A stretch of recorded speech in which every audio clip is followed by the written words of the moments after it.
Hano ni kuri Real Vibe, njye nkitwa Eric Uwacu, banyita Eric Uwacu. Wowe wari uri kwibaza cyangwa se wari ufite urujijo rwinshi cyane ku bijyanye n'intambara iri kubera muri Repubulika Iharanira Demokarasi ya Kongo, cyane cyane mu burasirazuba bw'iki gihugu mu majyaruguru ya Kivu.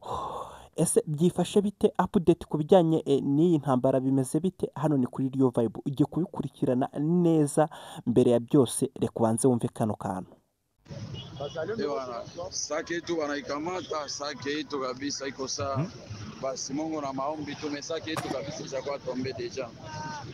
Atuka hakuna espoir tena, sake inaenda ndo wale wakimbia. Ubu ndabafite mwese kubera ko inkuru nyifite. Umuntu yakurusha amakuru cyangwa se gufitiye inkuru abagufitiye buri kimwe cyose, umva n'aka kantu. Bwana, maefforts zimefanyika lakini vinashindikana.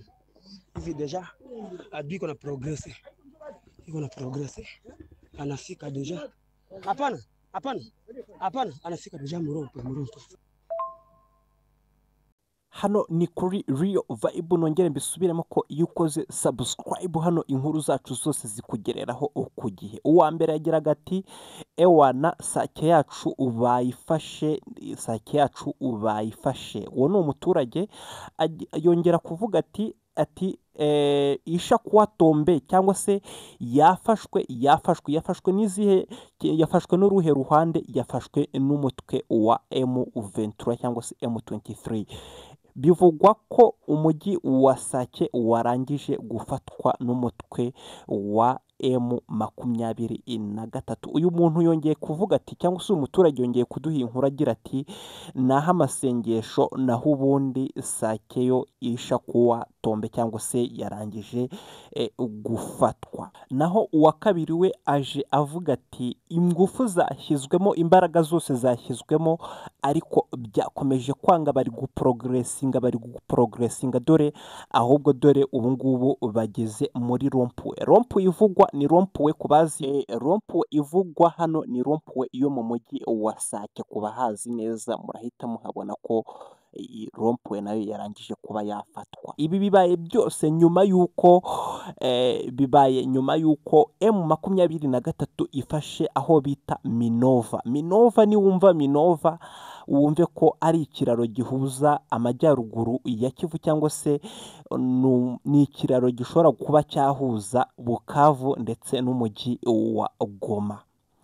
M23 ni iri kugenzura aho hantu. Bigaragara ko M23 kubibazaga ngo ese M23 bimeze bite, cyangwa se yafashe uduce, tukamenya ko yafashe uduce dukomeye.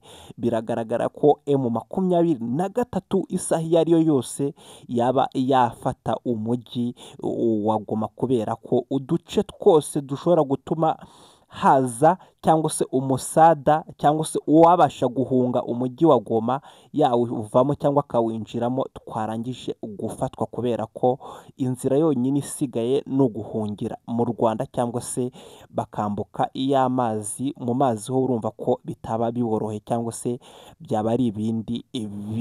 Ayo ni update zibiri kuvugwa ku ntambara cyangwa se ku mirwano iri guhuza umutwe wa M23 ndetse n'inyeshyamba za M23 ndetse na Repubulika Iharanira Demokarasi ya Kongo, Wazalendo ndetse n'ingabo z'u Burundi na FDLR.